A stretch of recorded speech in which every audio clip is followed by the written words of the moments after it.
안녕하세요. 아이덴 연구원 주인시입니다. 오늘부터 저랑 3일 동안 이 교육을 할 거고요. 미리 말씀드리지만 이 교육은 이론 교육이 아니라 실습 교육입니다. 혹시 예전 유튜브를 보신 분 있으신가요? 네, 보셨으면 아시겠지만 다 실습이죠. 혹시 설계를 해보셨다. 그냥 솔직하게 드세요. 어디까지 해보셨어요? 다 해보신 거예요?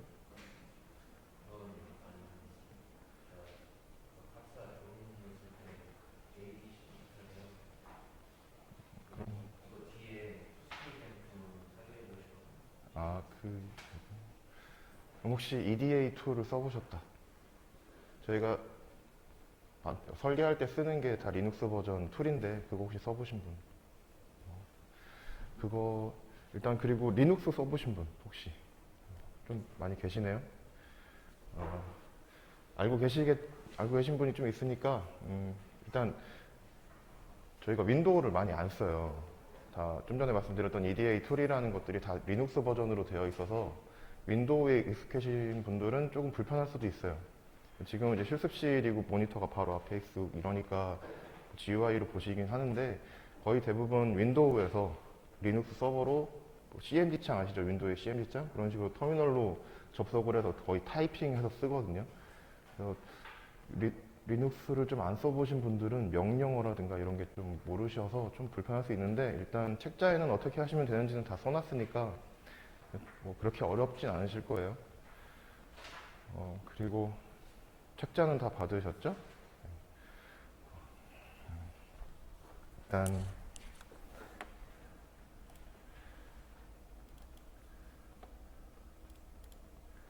제가 프린트물을 하나 나눠드렸는데 그게 뭐냐면 이론 교육이 아니라고 말씀드렸잖아요. 그래서 좀 보셨으면 좋은 책을 좀 정리해 둔 거고요.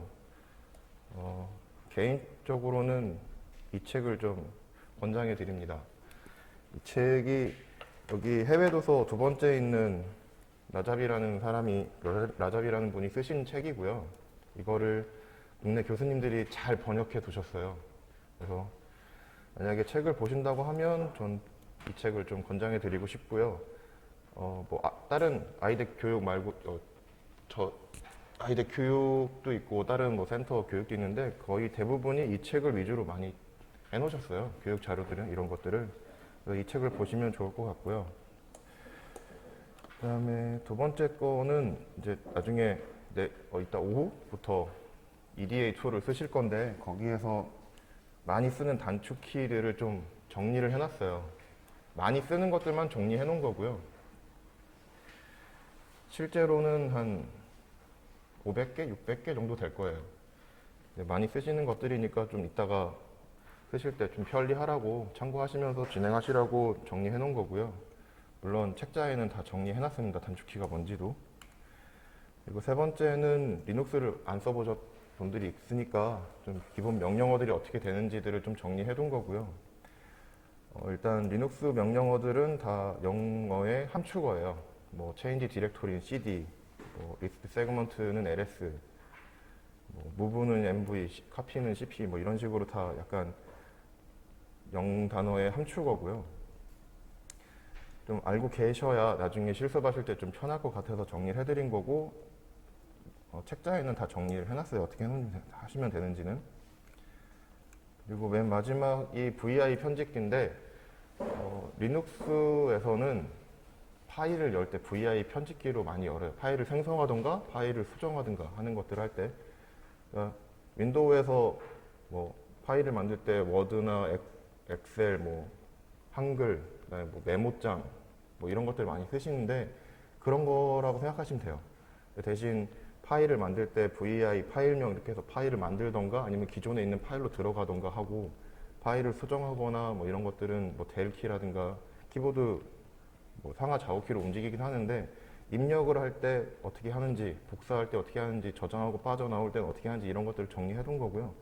가장 많이 쓰는 것들은 여는 거, 종료, 저장, 삽입할 때 어떻게 하는지 이런 것들 좀 달라요. 그러니까 좀 알고 계시라고 정리해 놓은 겁니다. 참고하시고요. 일단 이론 교육이 아니라서 제가 저희 홈페이지에 있는 이론 강의 같은 거 좀 알려드릴게요. 저희 홈페이지에 로그인 하셔서 아이딩 라이브러리의 신입생 자료로 가보시면 이게 2년 전에 만들어 놓은 건데 저희가 교육을 많이 하잖아요. 그래서 그것들을 좀 여러 나눠져 있는 것들을 좀 모아 놓은 거예요. 아날로그 쪽에는 뭐 아날로그 디지털 FPGA PCB보다 밑에 보시면 뭐 OS 뭐 이렇게 되어 있긴 한데 뭐 이런 교육들을 보시면 좋고요. 거의 아까 말씀드렸던 그 책을 위주로 많이 강의를 하셨고요. 로그인만 하시면 PDF는 교육 자료는 받아보실 수 있고 VOD 같은 경우에는 무료로 되어 있는 것들은 그냥 보실 수 있는데 유료는 돈을 좀 내셔야 될 거예요. 툴 쓰실 때 뭐 OS, 리눅스도 아셔야 되니까 리눅스 설치하는 거, UDA 설치하는 거 이런 것들 좀 많이 보시는 게 좋고요. VOD는 뭐 돈을 좀 내셔야 된다고 말씀드렸는데 비싸진 않아요. 몇 천 원인데 요즘 대부분 무료로 가고 있고요. 유료도 있긴 한데 필요하신 강의 신청하셔서 보시면 좋을 겁니다.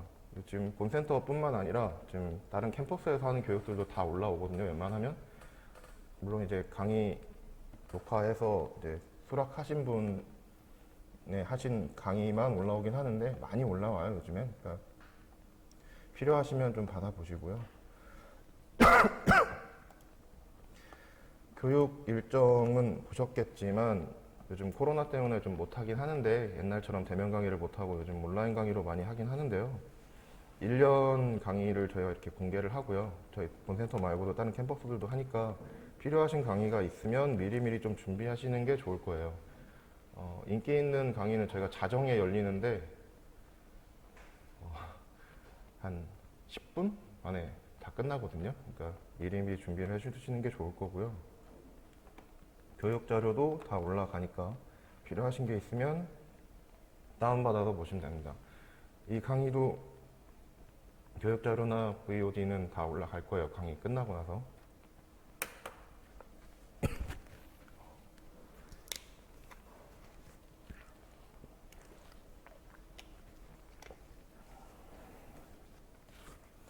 마스크 쓰고 하려니까 힘드네요.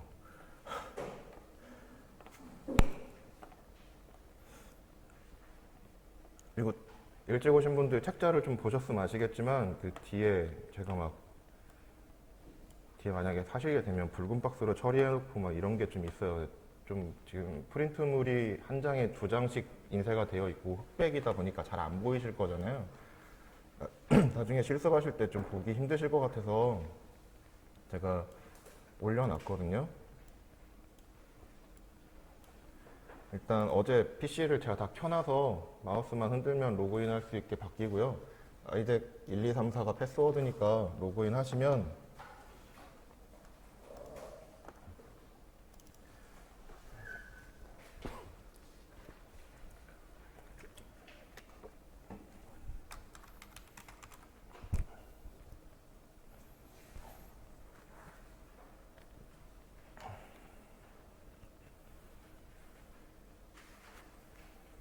저랑 보이는 게 방식이 좀 다를 수 있는데 저는 다른 서버에다 접속해서 쓰는 거니까 그게 신경 쓰시지 마시고요.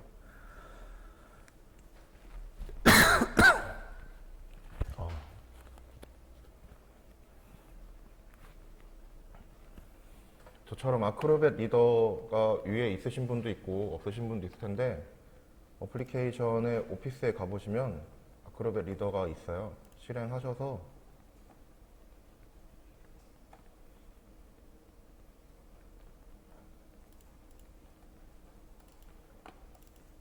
파일도 다 옮겨놨거든요. 오픈 해보시면 풀 커스텀 에듀케이션 IC 61 네. 뭐 안 되나요?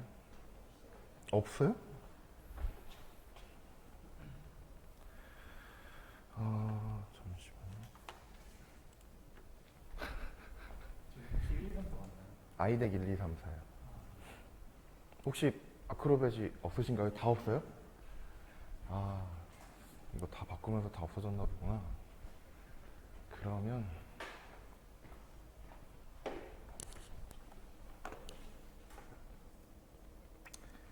그게 없으면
제가 이거는 이따가 설치를 해드릴게요. 각 자리에.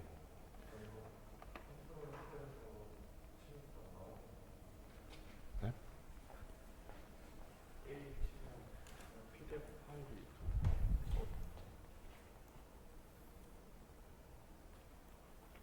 그거는 맞고요. 잠시만. 여기 프로그램이 뭔지. 다큐멘트 뷰어구나.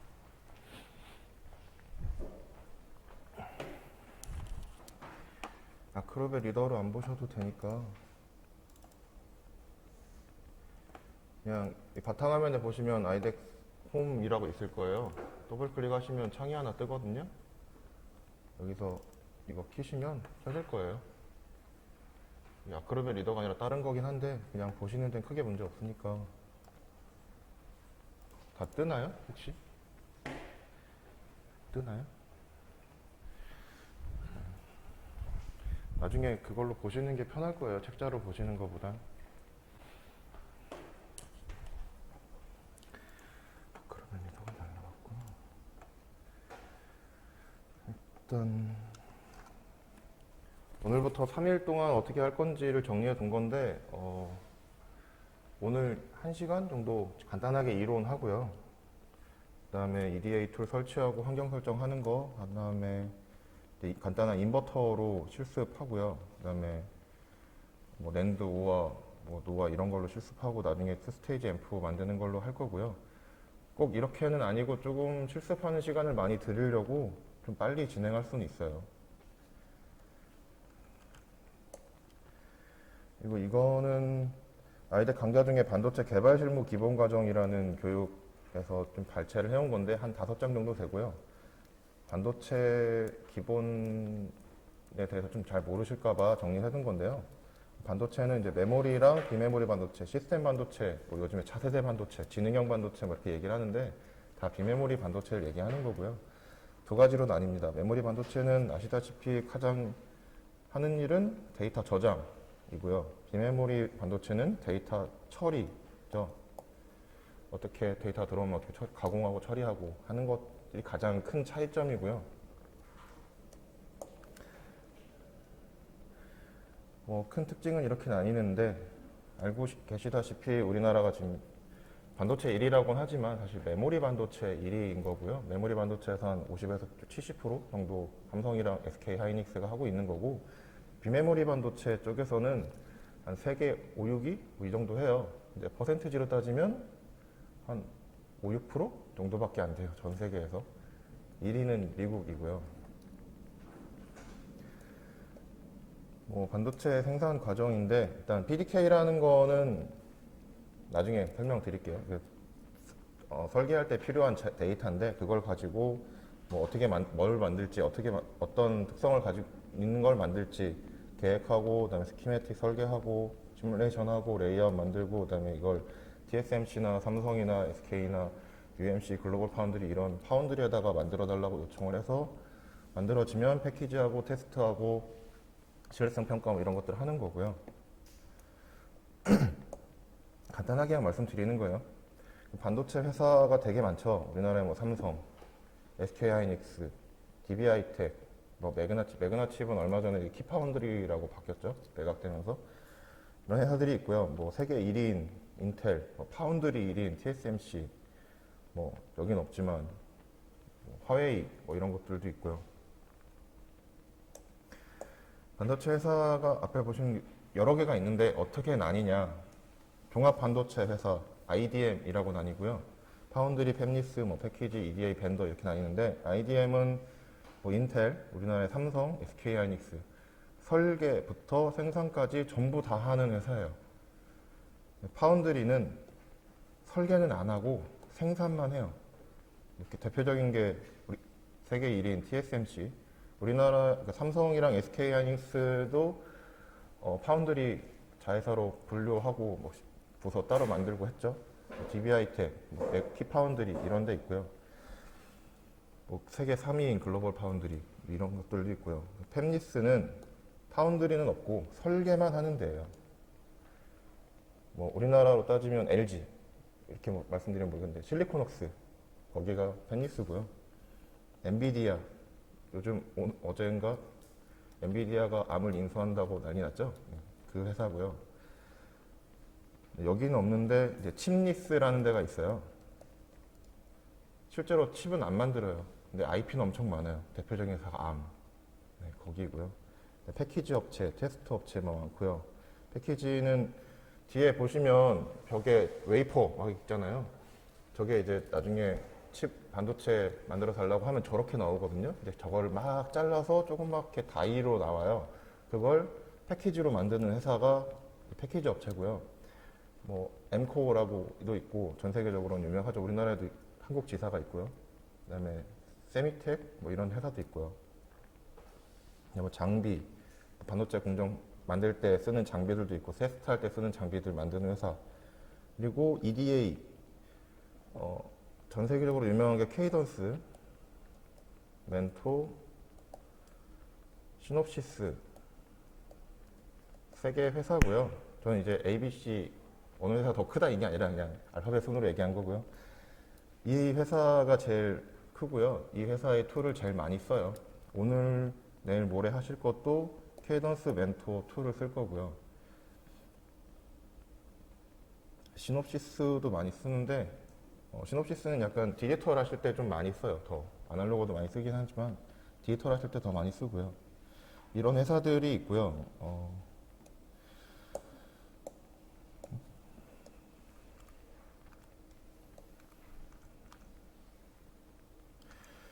혹시 뭐 이런 걸 보셨을지는 모르겠는데 제가 동영상을 하나 보여드릴 거예요. TSMC 유튜브에 올라와 있는 건데 TSMC가 공개한 영상이거든요. TSMC pioneered the dedicated semiconductor foundry business model and leads the foundry segment with its trinity of strengths: technology leadership, manufacturing excellence, and customer partnership. TSMC's fabrication facilities, or fabs, feature the most advanced manufacturing equipment. Here, TSMC researches and applies a wide variety of process technologies to manufacture high-quality integrated circuits for customers. Now, let's look inside the fabs at TSMC to learn about the IC manufacturing process. The fab is a giant clean room equipped with many types of air filters to keep the manufacturing environment free from contamination. Air from the outside must pass through many types of filters to eliminate all kinds of particles in order to maintain air quality of the clean room. In addition, the temperature, humidity, electrostatic discharge, pressure, magnetic fields and vibrations in the clean room must also be controlled. Pure water, as well as special liquids and gases required for the manufacturing of integrated circuits, are supplied directly to manufacturing equipment through pipelines running throughout the clean room. Before entering the clean room, personnel must wear clean room garments, shoes, gloves, and face masks to ensure cleanliness. After changing clothes, personnel enter the air wash room to completely remove dust and particles from their bodies, preventing suspended particles from entering the fab. An integrated circuit, or IC, is a system of electronic components and circuits miniaturized onto a silicon chip 1 centimeter square or smaller. An integrated circuit can process a large number of electronic signals and perform many complex functions. If we look at a chip under a microscope, we can see that the apparently smooth surface is actually stacked with many components of different heights and shapes. How are these components fabricated? Let's start with the raw materials used to make the IC. Silicon wafers are a type of semiconductor material and the basic raw material used in the manufacturing of ICs. By doping the wafer with elements such as arsenic, phosphorus, and boron, the conductivity and characteristics of the wafer are changed. To make silicon wafers that meet the requirements for flatness and uniformity needed to make ICs, raw polycrystalline silicon material is first heated to a high temperature. By adjusting speed and temperature, a cylindrical ingot of crystalline silicon is pulled out. The outer surface of the silicon ingot is then ground to a uniform diameter and sliced into thin silicon wafers. The edge and surface of the silicon wafers are ground and polished. We can now use this silicon wafer to begin manufacturing integrated circuits. IC design engineers first use computer-aided design systems to lay out the patterns for each circuit of the IC. By using electron beams or lasers, these patterns are then transferred to photomasks. The number of photomasks required for an integrated circuit product usually depends on the complexity of the design and the process technologies. Generally, it requires at least 20 to 30 layers of photomasks, and the alignment between each layer must be very accurate. The fab for manufacturing ICs is divided into several major areas. Each area has a unique function. In the diffusion area, The silicon wafers are sent into an oven tube for thin film growth at high temperatures. The silicon wafer stays in this environment, where temperature and gas flow rate are accurately controlled for a period of time, and the surface reacts with the high temperatures and forms an insulating silicon compound film. Ion implantation is a process used to implant charged ions into a specific region of the silicon wafer. Conductivity is changed by controlling the concentration and depth of the ions. In the chemical vapor deposition, CVD area, chemical reactions occur in the reaction chamber, and the reactive chemical vapors form a solid-state reactant, which is deposited on the chip surface as a thin film. The wafer is now covered in a thin film and sent to the photolithography area for transfer of circuit patterns. A thin layer of photoresist, a photosensitive liquid, is uniformly coated on the wafer surface. The photomask is then placed over the wafer. Light is exposed onto the wafer through the photomask, creating a pattern of exposed and unexposed areas based on the pattern of the photomask. Unexposed areas remain covered with photoresist. After photolithography processing, the silicon wafer will be sent into the etching area to etch out the exposed regions, that is, the regions uncovered by the photoresist. The remaining pattern is the area needed for the circuits.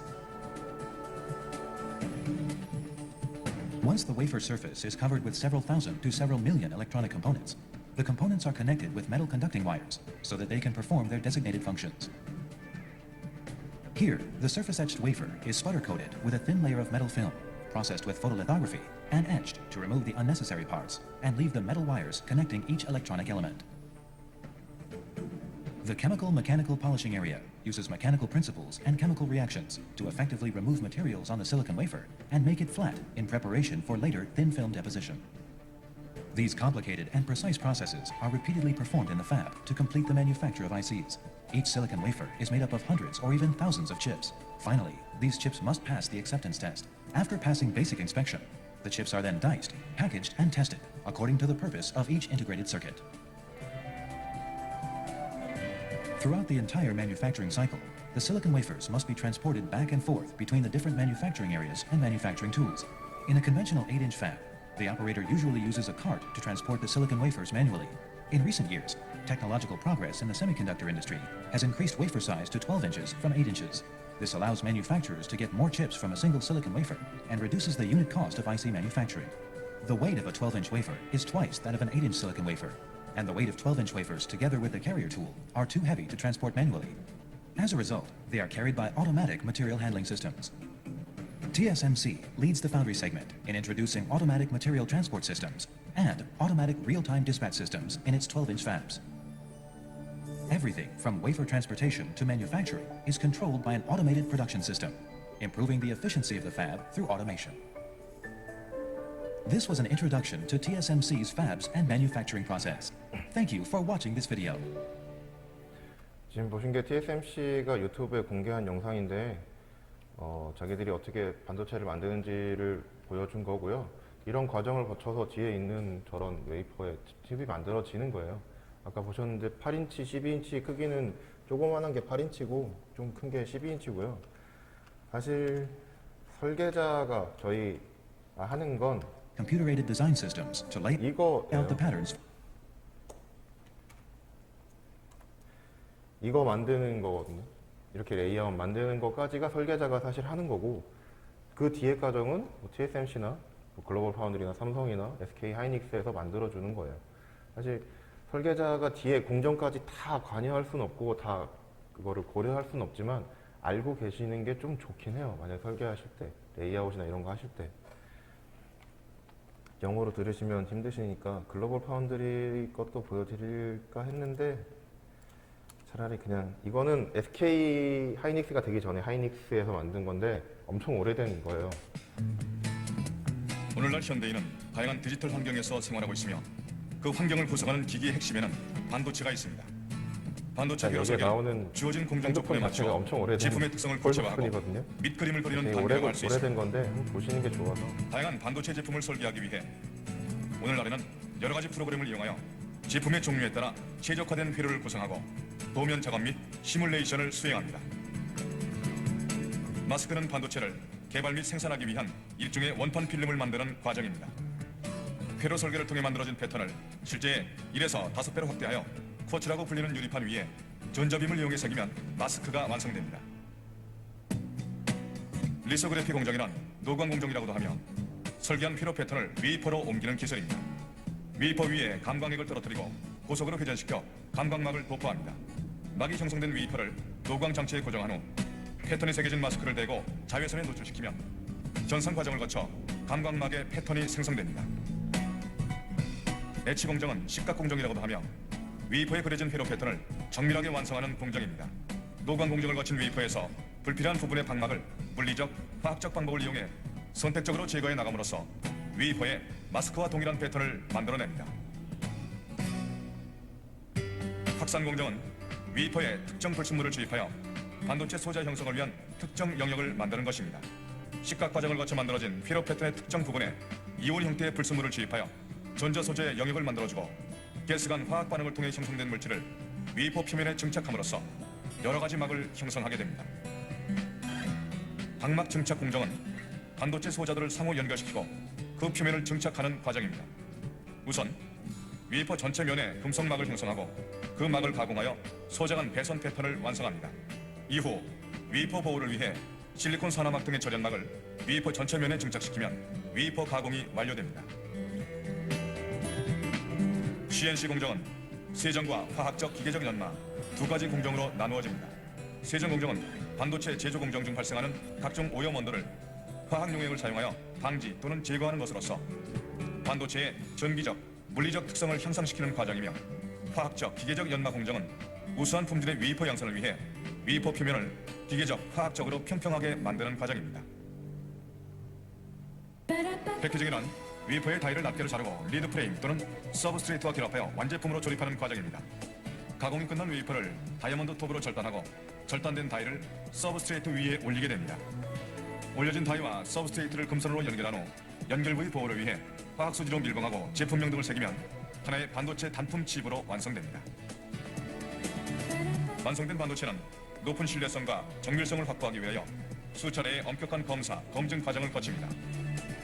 우선 기본적인 전기적 검사를 통하여 배선 연결의 분량을 찾아내고 잠재된 분량을 찾기 위하여 가혹한 환경 조건 하에서 패키지 검사 및 모듈 검사를 거쳐 완벽한 제품을 완성하게 됩니다.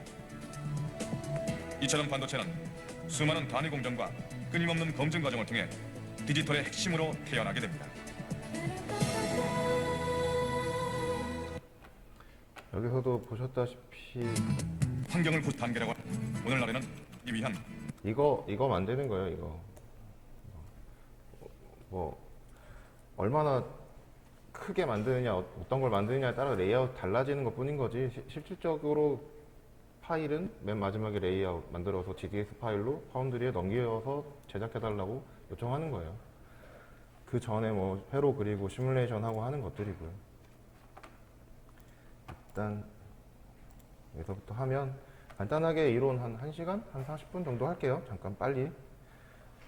일단 에이직, 반도체 만드는 특성을 한 4가지로 저희가 구분을 하는데 뭐 풀커스텀, 셀베이스드, 믹스드, FPGA 이렇게 얘기를 하는데요. 풀커스텀, 뭐 셀베이스드 하면 좀 이해하기 힘드시니까 그냥 아날로그, 디지털, 믹스드, FPGA라고 생각하시면 되고요. 풀커스텀은 아까 보셨던 PDK라는 걸 가지고 설계자가 직접 다 손으로 그리는 거예요. 뭐 PDK 안에 있는 소자, 엔펫, 엔모스, 피모스, 캡, 뭐 저항 이런 것들의 레이아웃은 신경 안 써도 되지만 이것들을 서로 연결하는 배선은 직접 다 손으로 그리셔야 되거든요. 이 배치도 직접 다 해야 되고. 그래서 사람 만드는 사람의 능력에 따라서 크게 성능이 좌지우지 되는 게 있고요. 얼마나 뭐 잘 만드시는 분들은 면적을 좀 더 작게 만들 수 있겠죠. 근데 설계를 다 손으로 자기들이 직접 하기 때문에 설계 기간이 좀 더 오래 걸릴 수 있고요. 위험성도 좀 더 높아지겠죠.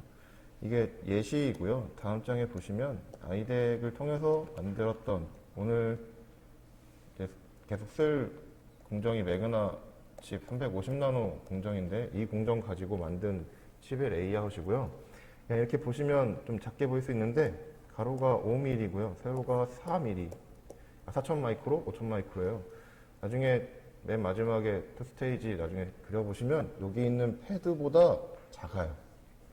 투 스테이지 앰프가 요만해요. 지금 이거 그린 건 꽤 오래 걸렸겠죠. 혼자 하실 수도 없고요. 좀 여러 사람이랑 코웍을 해야 되니까 처음부터 뭐 회로도 스키매틱 그리는 거나 레이아웃 그리는 거나 이런 것들을 좀 이쁘게 그리시는 게 좋아요. 그런 습관을 들이시는 게 좋고요. 셀 베이스드는 디지털 칩인데 일단 스탠다드 셀이라는 거를 사용해서 만듭니다. 뭐 메모리 컴파일러도 있고요. 이거는 스탠다드 셀이라는 게 뭐냐면 아날로그 쪽에서는 인버터 그릴 때 이게 NCH, PCH, NCH 하나 갖다 놓고 이렇게 입력 주고 여기서 출력 뿜 이게 인버터인데 이런 거를 직접 만드는 게 아니라 이렇게 되어 있는 구조를 그냥 줘요. 이렇게 만약에 이게 인버터라고 하면 인버터나 뭐 낸드, 로어, 뭐 오어, 플립플롭 이런 것들을 다 주는데 그런 걸 가지고 설계를 하는 거고요. 보면은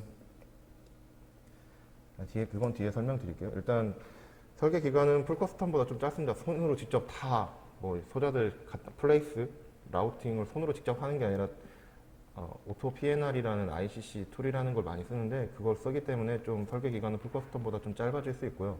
대신 스탠다드 셀이라는 건 고정되어 있는 사이즈가 있기 때문에 풀커스텀보다는 커질 수밖에 없어요. 칩 면적은. 뒤에 이게 매그나 350나노 똑같은 공정으로 만든 디지털 칩인데 이거보다 좀 더 작게 만들 수 있었겠죠. 뭐 여기 메탈 다 녹색 비슷하게 보이는 게 메탈인데 칩 면적을 작게 만들 수 있었을 거예요. 근데 어차피 저희가 5000바이 4000으로 드리니까 그냥 넓게 만드신 거고요. 일단 스탠다드 셀이라는 게 뭐냐면 좀 전에 말씀드렸던 이런 셀들을 다 줘요. 일단 이 높이는 다 똑같고요. 만약에 이게 인버터면 인버터, 뭐 디플리플럽이면 이 정도. 그러니까 위 높이는 다 똑같고 가로만 다른 거예요. 그러니까 이런 게 한 매그나칩 350, 이 공정에서는 한 380개 정도 됐고요. 뭐 인버터도 인버터 뭐 드라이브가 1인 거, 2인 거, 4인 거, 8인 거, 16인 거 막 이렇게 있고 뭐 낸드도 2인풋, 1아웃풋, 3인풋, 1아웃풋 이런 게 좀 많고요. 디플리플롭도 종류가 되게 많아요. 그런 거를 다 제공을 하고 그거를 어떤 걸 쓰느냐는 설계자가 지정을 할 수는 있지만 사실 툴이 알아서 어떤 걸 써야 되는지는 다 갖다 놓고요. 앞에서 보셨던 그거를 좀 확대해 놓은 건데 이게 파워, 이게 그라운드, 파워, 그라운드, 파워거든요. 이런 식으로 스탠다드 셀이 알아서 다 들어가고요. 이거는 이 배선 플레이스뿐만 아니라 라우팅 자체를 손으로 할 수가 없겠죠. 지금 일부분만 캡처한 건데도 엄청 많잖아요. 그러니까 사람이 직접 하신다는 거는 좀 힘들 거니까 툴을 많이 쓰고요.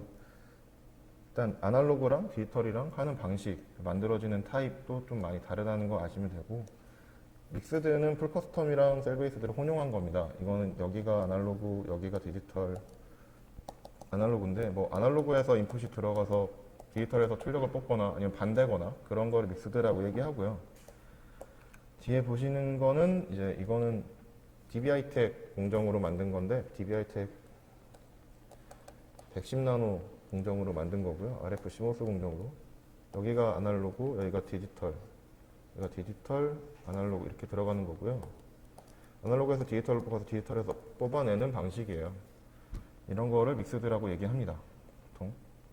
그리고 FPGA는 실제로 칩을 만드는 게 아니라 자일링스, 요즘은 자일링스를 제일 많이 쓰고 알테라도 많이 쓰지만 여기서 칩셋이나 뭐 보드 같은 거 주잖아요. 베릴로그, 그러니까 디지털 할 때는 베릴로그를 많이 만들어서 하는데 베릴로그를 만들어서 칩을 만들기 전에 FPGA에 넣어서 이게 특성이 잘 나오는지 칩을 만들기 전에 테스트한다고 생각하시면 돼요. 아날로그도 많이 요즘에 쓰고 있고요. 실제로 칩은 만드는 거는 아니라는 거를 좀 생각하고 계셔야 돼요. 특징 요약해 놓은 거니까 간단하게 읽어보시고요. 일단 반도체 만들 때 가장 많이 쓰는 소자, 모스라고 하죠. 모스 FET, 모스팻, 모스 이걸 많이 쓰는데 일단 VGS를 가지고 IDS를 뽑아내는 거죠. 수직은 뭐 이거 보시면 되고 제일 많이 보시는 거잖아요. 책에서 이런 그림들은 일단 포화 영역에서 포화 영역의 세츄레이션에서 많이 쓴다는 거 일단 그래프 보시면 되고요. 뒤에 이제 비이상적 특징이 있는데 이거는 채널 렉스 모듈레이션이라고 앞에서 설명을 드리면 이상적으로 봤을 때 세츄레이션에서 기울기는 제로지만 실제 뭐 한 마지막 날 뭐 IV 커브 이런 거 보실 텐데 사실 제로가 아니라 약간의 기울기를 가지고 있어요. 그래서 이것 때문에 특성이 달라진다는 거고요. 이건 이상적인 거니까 사실 이렇게 나올 수가 없잖아요. 이렇게 기울기를 다 가지고 있고 이거를 채널 렉스 모듈레이션이라 생각하시면 되고요. 그리고 바디 이펙트는 보통 P형 기판에 여기 그라운드 전압 0V를 주거든요. 근데 만약에 이게 0V가 아니라 좀 올라갔다. 그러면 이것도 올라가야 되고 VTH도 올라가야겠죠.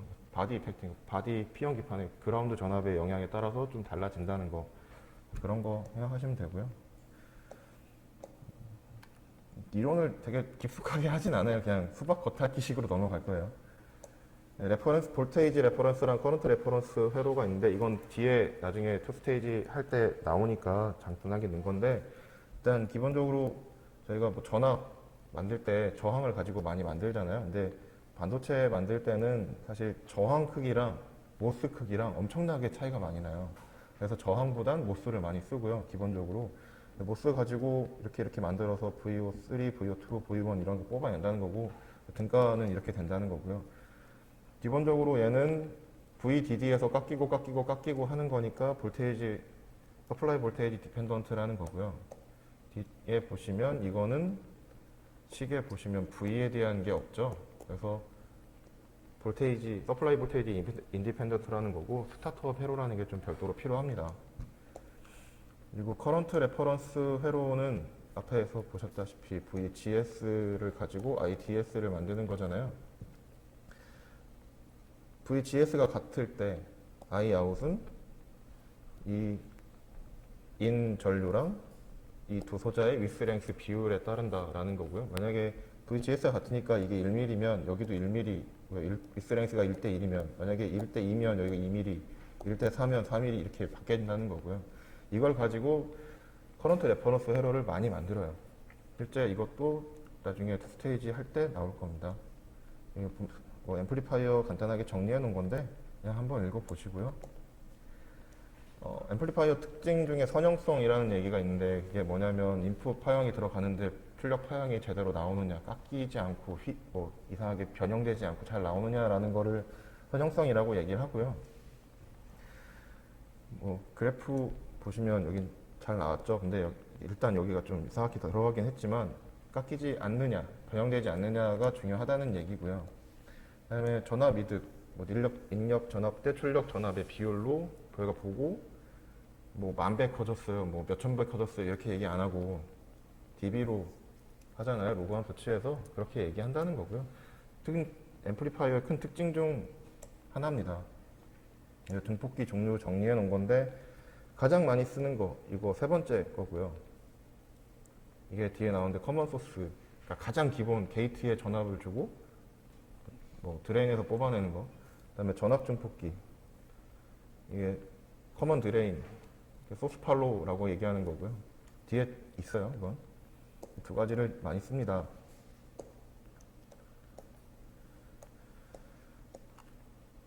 뭐 정리해 놓은 거니까 한번 쭉 읽어 보시고요. 뭐 다른 교육 자료나 책이나 이런 거에서 가장 많이 보이신 거잖아요. 모스 하나 가지고 앰프 만든 거. 여기서 중요한 건 이 박스 처리해 놓은 거죠. 세츄레이션 영역에서 동작시킨다. 이유는 GM하고 RO가 둘 다 최대이기 때문에. 맨 밑에 식을 보시면 다 보이시죠? GM하고 RD가 커지면 전압 이득이 높아지잖아요. 마이너스는 이제 위상 반전 때문에 그렇게 나오는 건데, 일단 둘 다 최대인 세츄레이션에서 동작을 시키지만 전압 이득만 크게 할 수는 없어요. 아까 성형성 보셨는데 전압을 이득을 막 엄청 크게 해서 입력 파형이 이렇게 들어가는데 이걸 엄청 크게 키워가지고 출력이 막 잘리면 안 되잖아요. 그래서 특성이 뭐 뭐 위상, 뭐 선형성, 뭐 파워 뭐 여러 가지 한 8개, 10개 정도 되는데 다 좋게 할 수는 없어요. 그러니까 전압 이득이 높으면 선형성이 나빠지든가 소자가 커지니까 파워가 나빠지든가 이런 경우가 있거든요. 그러니까 모든 걸 다 좋게 하는 방법은 사실 없고요. 트레이드 오프, 서로 연결이 되어 있기 때문에 좋게 만들면 뭔가가 나빠진다는 걸 감안을 하셔야 돼요. 뭐 논문을 보셨을 때 나는 이거를 되게 좋게 만들었고 이거 예전 논문보다 이거 좋고 다 좋다고 얘기하는데 사실 잘 보면 좋은 게 아니에요. 공정이 달라요. 180나노 옛날에 180나노라고 했는데 나는 45나노로 해서 더 좋아졌다. 공정이 다르면 당연히 좋아질 수밖에 없어요. 그러니까 뭔가를 만들 때 특성 모두 다 좋게 만들 수 없기 때문에 손해를 보는 게 생기면 꼭 옵티마이즈에 최적화를 하셔서 설계를 하셔야 된다는 걸 감안을 하셔야 돼요.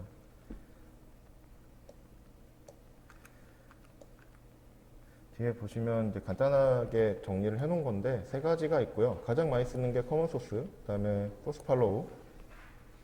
커먼이란 얘기는 표에 보시면 뒤에 커먼 소스는 뒤에 인풋하고 아웃풋에 소스가 공통으로 붙어서 커먼이라고 얘기하는 거고, 뒤에 붙는 게 그라운드입니다. 그라운드 쪽 게이트랑 그라운드, 드레인이랑 그라운드에서 뽑아서 이렇게 얘기를 하는 거고, 한글로 얘기하면 공통 뭐 이렇게 얘기를 해요.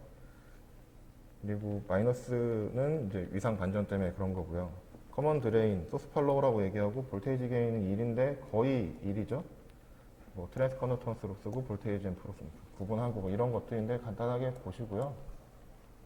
뒤에 정리해 놨는데 뭐 커먼 소스를 많이 쓰죠. 그리고 위상 반전이고, 그다음에 소스 팔로우 많이 쓰고요.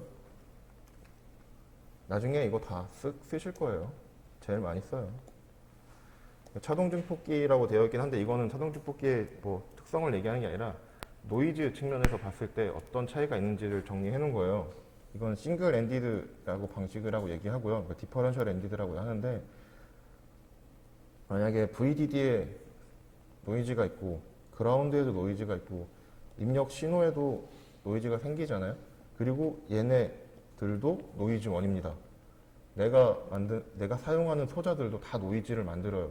아주 작아도. 그러면 나중에 출력을 뽑았을 때 노이즈 때문에 파형이 엄청나게 이상하든가 아예 깨져서 나올 수도 있어요. 아예 이상하게 나올 수도 있고, 노이즈만 나올 수도 있고. 디퍼런셜을 만약에 하면 똑같은 조건이라고, 싱글이랑 똑같은 조건이라고 했을 때 두 파형을 합쳐서 노이즈를 없애버리는 방법을 쓸 수가 있어요. 좀 노이즈에 대한 영향을 좀 줄이는 방법인데, 이거 두 개를 비교를 해보면 뭔가가 나빠졌겠죠. 노이즈를 좋게 만든 대신 얘는 소자가 2개인데 얘는 4개잖아요. 그러면 당연히 파워가 올라갔겠죠. 그러면 면적도 커졌겠죠. 소자가 늘어났으니까 나중에 레이아웃 할 때. 아까 말씀드렸듯이 꼭 뭔가 다 좋게 만들 수는 없습니다. 이거 OPMF 정리해 둔 건데 그냥 한번 보시고요. 아이디얼 OPMF는 이렇게 된다라는 거 특징. 이건 그냥 진짜 아이디얼이에요. 실제로는 이렇게 안 나와요.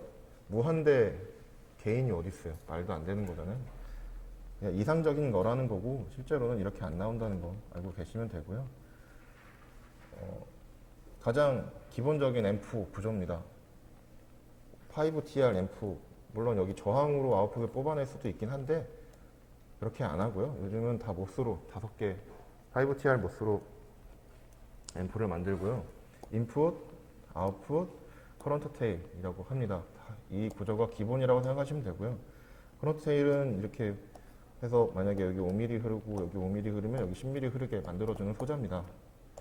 이거를 가장 기본으로 쓰고 얘를 가지고 조금 변형을 해서 다른 버스트 스테이지나 텔레스코픽 뭐 이런 것들 만들고요. 뒤에 보시면 한 4가지로 구분해놨는데 정리를 해놓으면 이렇습니다. 근데 이거는 제가 정리한 거고요. 누가 정리하느냐에 따라 조금씩 차이는 있어요. 이건 정답은 아니고요. 보시면 다 좋은 건 없습니다. 뭔가가 좋으면 뭔가가 나빠요. 모트 스테이지 같은 경우에는 스윙이 되게 높은데 스피드랑 노이즈가 되게 낮죠. 뭐 폴디드 같은 경우에는 되게 다 높은 것 같지만 사실 나빠요. 그러니까 뭐 하나를 좋게 하면 다른 건 나빠질 수밖에 없다는 거. 이게 투 스테이지고요. 이건 캐스코드 방식으로 스윙을 좀 더 좋게 만들려고 만든 건데 이걸 하나로 보면 이게 아웃풋, 인풋, 커너트 테일 이게 1단이고요. 뒤로 가서 이게 2단입니다. 2단으로 만든 거고요. 이건 텔레스코픽인데 이거는 싱글 엔디드, 디퍼런셜 엔디드고요. 보면 여기도 아웃풋, 인풋, 커너트 테일, 아웃풋, 인풋, 커너트 테일. 5TR이 기본이고 구조를 어떻게 변형하냐에 따라서 뭔가를 좋게 만들 거냐라는 거고요. 폴디드도 이거는 인풋, 커너트 테일, 아웃풋이고요. 게인 부스티드는 그냥 딱 보이시죠? 아웃풋, 인풋, 커너트 테일, 앰프 하나 더 달아서 게인 높이고 이런 거고요. 5TR이 기본이고 거기서 조금 어떻게 모양을 변형시켰느냐에 따라서 이름을 달리 하는 거고 어떤 특성을 좀 더 좋게 하느냐의 차이가 있는 거예요. 기본은 5TR이라고 보시면 돼요. 간단하게 이론은 여기까지고요. 뭐 깊숙하게 들어갈 건 아니니까 아까 말씀드렸던 그런 교육 자료라든가 VOD라든가 뭐 책이라든가 이런 것들을 많이 보시고요.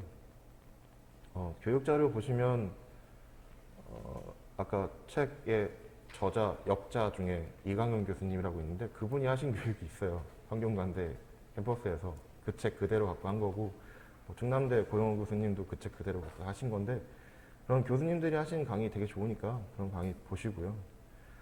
일단 오늘 교육은 플로우 교육이잖아요.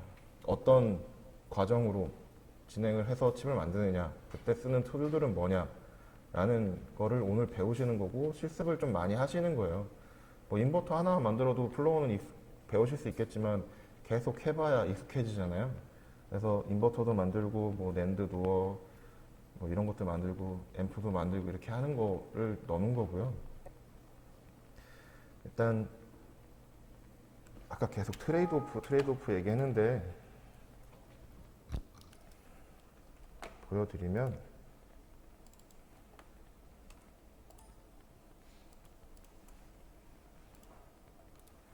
보통 이렇게 얘기를 해요.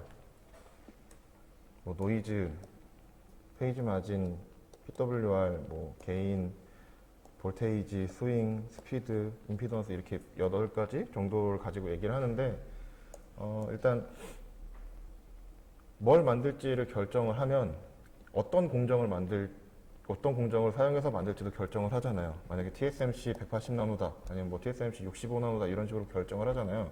공정이 정해지면 공급 전압은 정해집니다. 어쩔 수 없어요, 이건. 오늘 뭐 내일 하실 게 매그나치 350나노라고 말씀드렸는데 얘는 3.3V 공정이에요. 그럼 3.3V를 쓸 수밖에 없잖아요. 전압은 정해져 있고 그럼 소자를 어떻게 만드느냐, 어떻게 배치를 하느냐 그런 거에 따라서 이득이라든가 파워라든가 게인을 올리면 소자가 많아지던가 아니면 소자가 커진다는 얘기잖아요. 그러면 얘네가 전력 소모를 많이 하니까 얘는 나빠지는 거죠. 그러니까 뭔가를 하나를 좋게 만들면 당연히 뭔가를 다 나빠질 수밖에 없다. 모두 다 좋게 만들 수는 없다. 최적화 시키셔야 한다는 거 꼭 기억하시고요. 뭐를 만들든 이건 꼭 기억하셔야 돼요.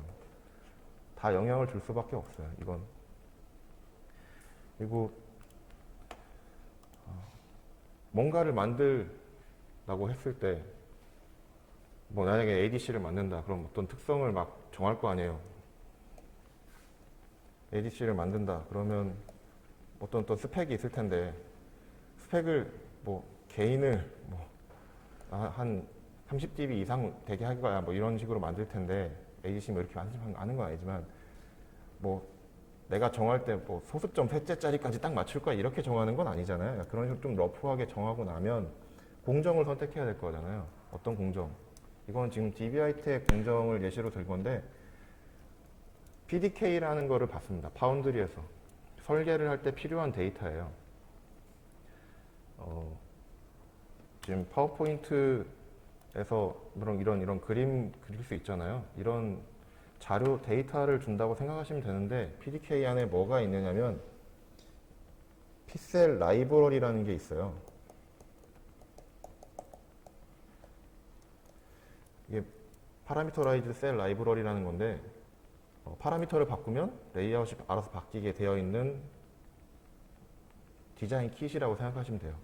그러니까 스키매틱 같은 경우에는 나중에 보시겠지만 뭐 이런 심볼로만 간단하게 보이잖아요. 저항이라든가 캡이라든가 얘들은 바뀌지 않아요. 심볼이니까. 근데 레이아웃에서 이걸 보면 모스는 이렇게 되어 있고요. 만약에 얘를 윈스를 키웠다. 이게 파라미터만 바꿔주면 알아서 레이아웃이 바뀌어요. 뭐 이렇게 핑거 게이트도 뭐 2개 넣고 얘도 늘리고 이런 것들이 다 알아서 바뀌어요. 설계자는 얘를 어떻게 그릴지를 고려하시지 않으셔도 돼요. 알아서 바뀌니까. 그걸 픽셀 라이브러리라고 얘기하는 거고요. 픽셀 라이브러리는 스키매틱 그리고 레이아웃 그릴 때 씁니다. 그 다음에 모델 라이브러리라는 건데 모델 라이브러리는 시뮬레이션 할 때 쓰는 거고요. 스펙터, H스파이스 라이브러리 둘 다 거의 대부분 다 제공하고요. 그 다음에 룰덱. 이게 룰덱이라는 건데 이제 나중에 DRC, LVS, PEX라는 걸 하는데 이럴 때 쓰는 거를 얘 룰덱이라고 얘기를 해요. 이걸 다 제공을 해요. 어느 회사든 이 픽셀 라이브러리, 모델 라이브러리, 룰덱은 기본적으로 제공합니다. 거기에서 뭐 스펙터냐, H스파이스냐, 캘리버냐, 아슈라냐 뭐 이런 것들은 조금 달라질 수는 있지만 기본적으로 다 제공을 해요. 그러면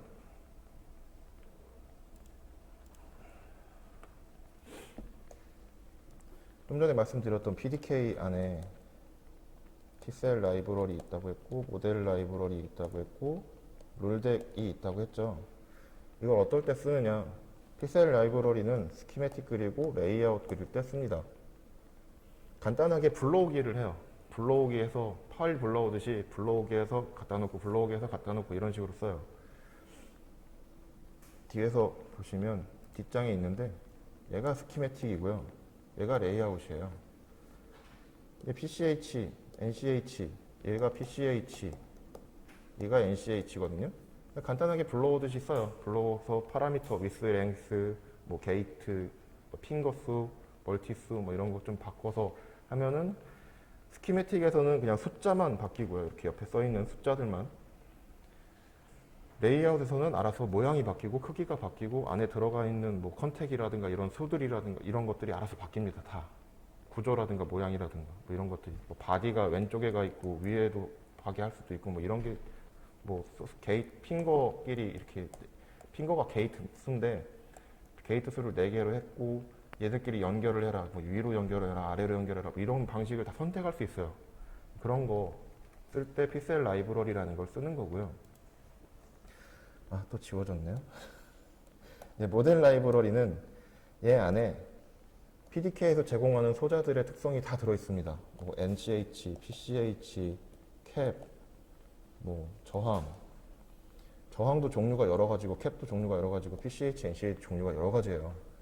얘들의 데이터들이 다 들어있고 시뮬레이션 할 때 얘네를 끌어와서 씁니다. 이게 스펙터라는 것도 있고요.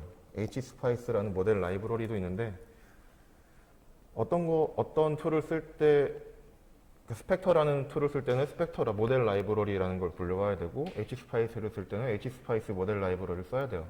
이게 혼용이 안 돼요. 툴마다 약간 그 선언 방식이라든가 파일 작성 방식이 달라서 다르게 갖고 오면 시뮬레이션이 안 됩니다. 여기까지 다 했으면 레이아웃을 그리잖아요. 뒤에 보셨던 레이아웃. 이 레이아웃을 그리는 거예요. 지금 이제 이게 간단한 인버터인데 PCH 하나 갖다 놓고 NCH 하나 갖다 놓고 여기 있는 배선들 똑같이 여기 파워 그리고 여기 인풋 그리고 그라운드 그리고 아웃풋 그린 거예요.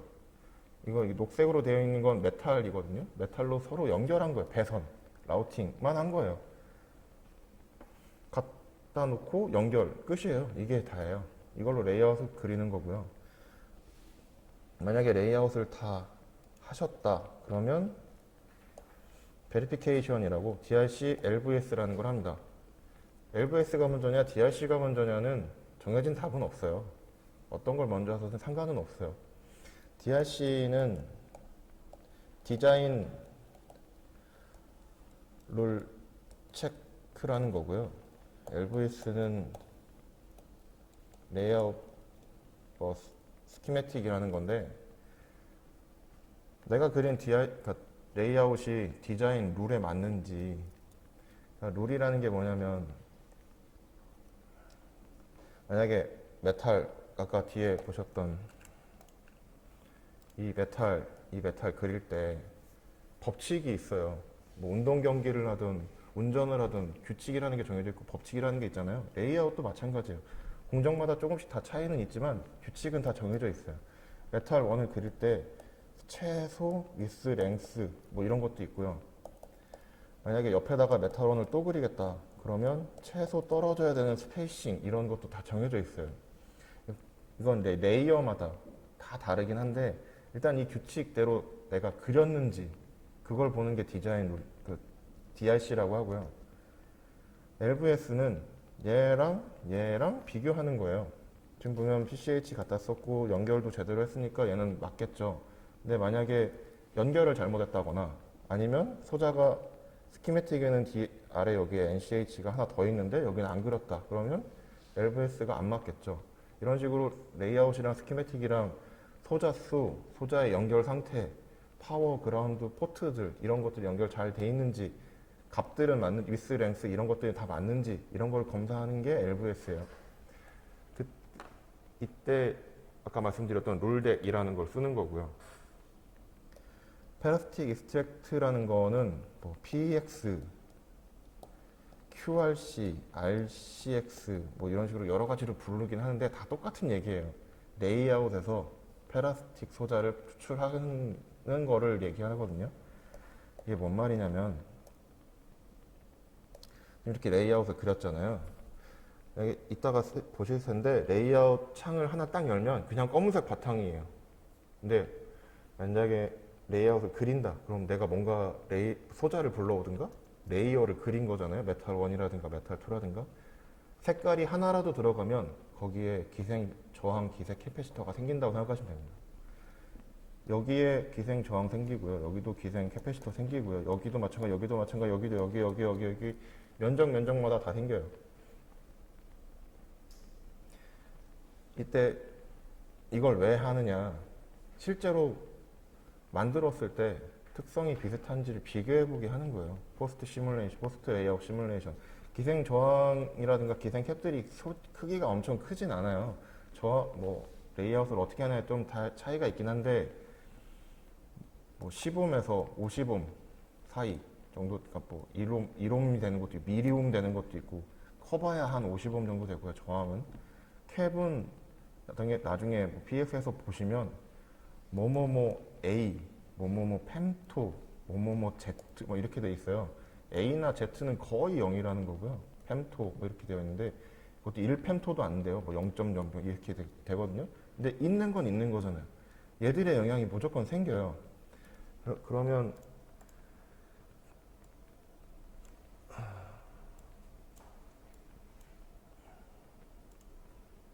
앞에서 보시면 그러니까 스키매틱 가지고 시뮬레이션을 했잖아요. 그럼 페라스틱을 뽑아내면 뭐 NCH 하나, PCH 하나, 좀 전에 인버터를 예를 들었을 때 하나 썼는데 얘가 30개에서 50개 정도의 페라스틱 소자를 뽑아냅니다. 한 개인데도, 한 개씩밖에 안 썼는데도. 물론 값이 작긴 하죠. 근데 얘의 영향이 반드시 생겨요. 그럼 얘를 가지고 포스트 레이아웃 시뮬레이션을 합니다. 그럼 얘랑은 절대 맞지 않아요. 나중에 칩을 만들었을 때는 얘랑 비슷하지 얘랑 절대 안 맞아요. 얘도 정확히 맞지도 않아요. 사실 또 한 80% 이상 맞으면 좀 잘 맞는다고 얘기하는 거고요. 일단 과정은 이런데 여기까지 하는 거를 익숙해 계셔야 돼요. 뭐 간단한 인버터라든가 낸드라든가 뭐 이런 것들을 내가 만든 모든 것들을 다 이렇게 할 건 아니지만 만약에 ADC를 만들었다 그러면 안에 블록이 이거를 다 처음부터 막 소자 하나씩 가지고 다 이렇게 만드는 게 아니라 블록 이렇게 만들 거잖아요. 그러니까 한 블록 만들고 DRC LVS까지는 해야겠죠. 하고 또 한 블록 만들고 또 한 블록 만들고 다 해서 블록 해서 전체 칩을 만들면 페라스틱 레이아웃 페라스틱까지 하고 포심까지 하는 거를 꼭 하시기를 권장해 드립니다. 나중에 뭐 요즘에도 그러시는 분들 좀 종종 있는데 여기까지 하고 이렇게 보내요. 그러면 나중에 왜 난 결과가 되게 좋았는데 하나도 안 맞네. 막 칩이 동작을 안 해요. 막 이런 분들 되게 많거든요. 당연히 안 맞겠죠. 얘까지 해서 정확히 뭐 내가 원하는 대로 나왔다고 해도 솔직히 팹을 돌렸을 때는 안 나올 경우가 더 높거든요. 이게. 근데 얘도 고려를 안 하는 상태에서 프리심만 해서 DRC LVS만 하고 뭐 TSMC나 삼성이나 이런 데다 넘겼다. 당연히 안 나옵니다. 그러니까 포스트 심까지 하시는 거를 익숙해 계시고 방법은 다 알려드릴 거니까 오늘 내일 할 거는 계속 다 여기까지 하는 거예요. 전부 다. 인버터를 만들든 낸드를 만들든 뭐 앰프를 만들든 여기까지 다 하는 거를 꼭 하시는 거 배우는 과정이고요. 색깔 좀 구분해놨는데 레이아웃 전까지가 프론트엔드, 레이아웃 이후를 백엔드라고 얘기를 합니다. 뭐 FE, BE 뭐 이렇게 얘기를 하고요. 실제로 뭐 지금 이제 대부분 학생분들이시니까 혼자 다 하진 않아요. 다 뭐를 만들던 블록을 조그마한 블록을 내가 만드는 건 다 할 수 있겠지만 전체적인 칩을 다 혼자 만든다는 건 좀 힘들고요. 회사에 만약에 가시면 큰 회사 같은 경우에는 백엔드 팀 따로 있고 프론트엔드 팀 따로 있는 데도 있어요. 그리고 밑에 보시면 이제 다 정리를 해놨는데 쓰는 툴들을 정리해 놓은 거고요. 컴포저라고 되어 있는데 기본적으로 케이던스 거고요. 뭐 컴포저, MM심, 버추소, 뭐 아슈라 이건 다 케이던스 거고 캘리버는 멘토 거고요. H스파이스는 시놉시스 겁니다. 이번 교육에서는 케이던스랑 멘토만 쓰는데 왜 그러냐면 케이던스용 PDK예요. 저희가 갖고 있는 게. 그러니까 스키매틱이랑 레이아웃을 케이던스로 할 수밖에 없어요. 저희가 갖고 있는 게 케이던스용이라서. 만약에 멘토용이나 시놉시스용이 있다. 그러면 다른 걸로 하시면 되죠. 한번 보시면 이거는 참고로 말씀드리는 건데 제가 이제 버추소라고 얘기를 하거든요. 케이던스 거는. 케이던스 거 말고도 시놉시스의 커스텀 컴파일러라는 것도 있고요. 똑같이 스키매틱 그리고 레이아웃 그리는 툴이에요. 만약에 시놉시스 PDK가 있다. 그럼 이걸 쓰셔야 되고요. 여기 보시면 이제 스키매틱 그리는 거 보여드리는 거고 시뮬레이션도 다 H스파이스나 이런 걸로 할 수 있고요. 레이아웃도 커스텀 컴파일러 다 그릴 수 있고요.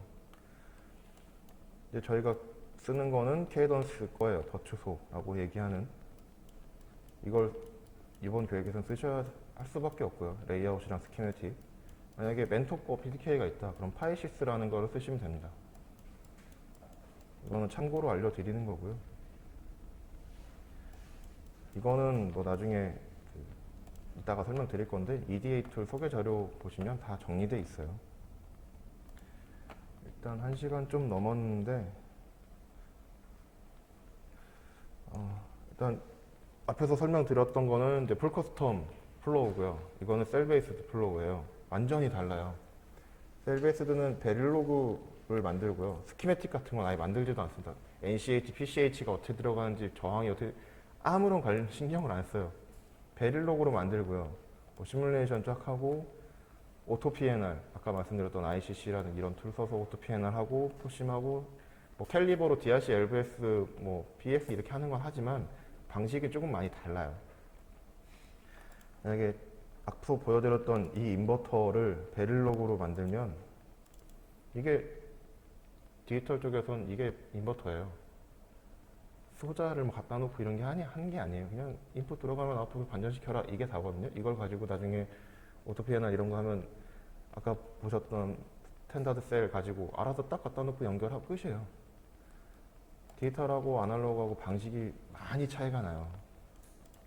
그래서 디지털 하시던 분들이 아날로그 한다고 하면 좀 힘들어 하시고 아날로그 하시던 분들이 디지털 하면 좀 더 힘들어 하시고 완전히 방식이 다르기 때문에 쓰는 툴도 완전히 다르고요. 일단은 1시간이 됐고요. 잠깐 쉬시기 전에 쉬신 다음에는 툴 설치하는 걸 할 건데 압축 파일이 좀 용량이 커서 일단은 리눅스 창 모니터에 보시면 여기 터미널이라는 게 있어요. 이거를 키시던가 아니면 바탕화면에서 오른쪽 마우스 누르고 오픈인 터미널을 하시던가 편한 대로 하시면 되고요. 전 이거 좀 큰 걸로 할게요. 여기서 뭐 CD, LS 뭐 이런 거 해보시고요. 해야 될 거는 이 파일을 풀 겁니다. 이 파일의 용량이 어느 정도 되냐면 12기가 정도 돼요. 이제 좀 이따 하실 EDA 툴 설치하는 거 할 때 쓰는 파일인데 제가 일부러 압축해서 다 복사 미리 해놨거든요. 어떻게 푸시냐면 이렇게 해서 엔터 하시면 되고요. 리눅스 터미널의 큰 기능 중에 하나는 파일명 또는 폴더명 자동 완성 기능이 있습니다. 이 하고 탭 키를 누르면 알아서 써줘요. 2로 시작하는 파일이나 폴더가 하나밖에 없으면 2개 이상이면 뭐가 있다고 보여주고요. 이 타이핑하고 탭 누르시고 엔터 하면 앞에 보시는 것처럼 파일을 풀 겁니다. 압축 파일을. 이게 12기가 정도 되니까 압축 푸는데 좀 걸리거든요. 풀게 하고 잠깐 쉴게요.